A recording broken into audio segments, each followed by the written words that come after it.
bonjour.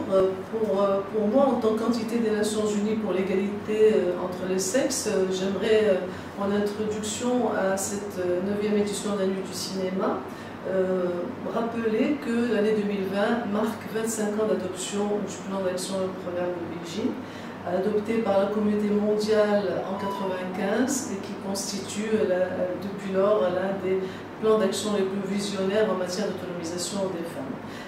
Ce plan d'action a 12 domaines de préoccupation, dont un domaine dédié à la question de l'environnement et des droits des femmes. Ceci pour dire que les femmes et les filles dans le monde, du fait de leur statut et des inégalités qu'elles vivent dans les sociétés, sont malheureusement encore les plus vulnérables dès lors qu'il y a une crise. On l'a connu avec la crise sanitaire du Covid, c'est également le cas lors des catastrophes naturelles.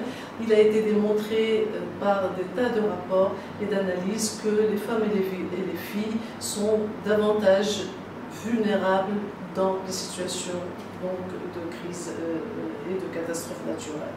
Et donc, prioriser la question du genre dans les politiques environnementales consiste à prendre en considération les impacts différenciés sur les femmes et les filles de ces catastrophes naturelles-là. Et donc, les politiques environnementales se doivent d'être conscientes et d'intégrer les préoccupations de genre lors de la conception de ces politiques-là.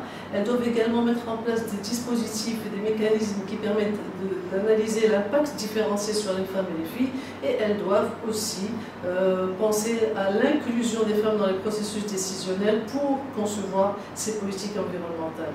Donc je suis très heureuse ce soir d'être encore une fois partenaire de l'association méditerranéenne du cinéma pour les droits de l'homme.